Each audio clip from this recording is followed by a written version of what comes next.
Lebih baik jalan kaki tapi punya harga diri daripada bersedan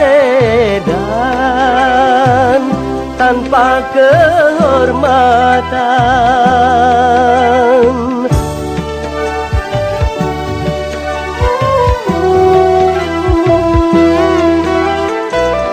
Lebih baik bubuk ketua tapi jadi hamba Tuhan daripada digedung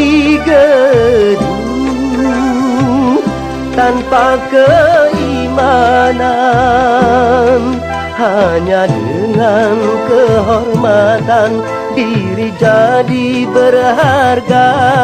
Hanya dengan keimanan hidup jadi bahagia.